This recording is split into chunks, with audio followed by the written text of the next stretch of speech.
There's a specific kind of silence that happens at a funeral when two women realize they're both wearing the same man's ring. That silence happened on a Tuesday in March at a small church in Columbus, Ohio. And it lasted for 11 seconds before one of them said, "Who are you?" His name was David. David Mercer. 51 years old, regional sales manager for a logistics company, coached youth baseball on weekends. By all accounts, a good man. A reliable man. The kind of man who remembered birthdays and fixed things around the house without being asked. Wife number one was Linda. They married in 1998, had 2 kids, owned a house in the suburbs. From the outside, textbook American family. Wife number 2 was Carol. They married in 2013, though David had been with her since 2009 and had 1 child together. David had 2 phones, 2 insurance policies, 2 sets of neighbors who thought they knew him. For 9 years, he made it work. Holidays split in half, alibis polished smooth. A man so organized in his deception that, at some point, it probably stopped feeling like lying and started feeling like just logistics, which, I suppose, was fitting. Here's what's interesting about David's double life. There were signs. There are always signs. The question is whether the signs look like red flags, or just like a busy man with a demanding job. For Linda, sign number 1, he traveled every other weekend. Regional client meetings. She never questioned it. He was a sales manager. That's what sales managers do. Sign number 2, he had a second cell phone. He said it was for work. A company phone. She saw it occasionally, never touched it. Reasonable enough. Sign number 3, he was never fully present on Christmas morning. She thought it was stress. For Carol, the signs were different, but just as quiet. He never stayed on New Year's Eve. Family obligation. He paid for almost everything in cash. I just prefer it. She didn't push. He got nervous whenever she mentioned visiting his hometown. My family's complicated. Whose isn't? Neither woman compared notes. Why would they? They didn't know the other one existed. David Mercer died on a Monday. Sudden cardiac arrest at the office at 2:17 in the afternoon. He was dead before the ambulance arrived.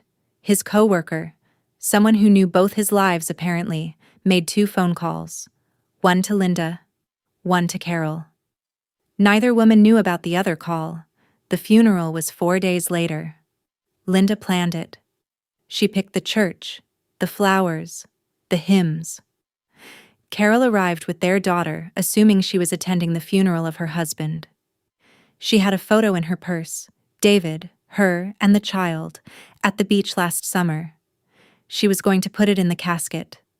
She walked in. She signed the guest book. She found a seat near the front. And then, she saw the program. David Mercer, beloved husband of Linda. She read it 3 times. Then she looked up. And across the aisle she saw a woman in black who was wearing the exact same ring. They didn't make a scene. That's the part that gets me. 2 women, realizing simultaneously that the man in the casket had been lying to both of them for years. What Linda did was walk over, very calmly, and say, "I think we need to talk."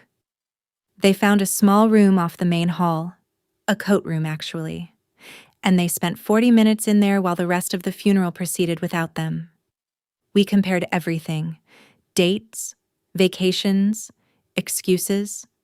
Every alibi he gave one of us, the other could account for. It was like watching a magic trick in reverse. You see the wire and suddenly none of it makes sense anymore. Linda brought coffee to the funeral.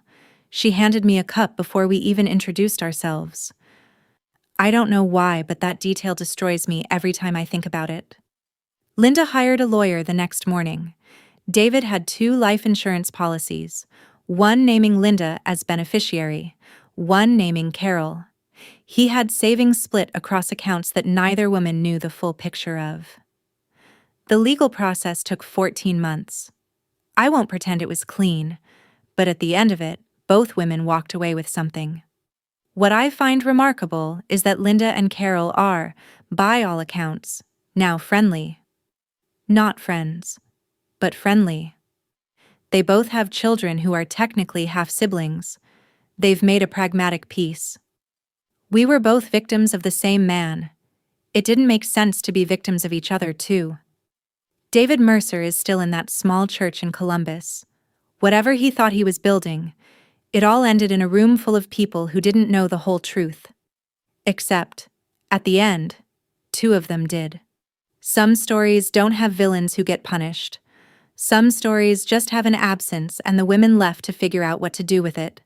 If this is your kind of story, subscribe. New story every week. No filler, no fluff. Just the ones that make you say what.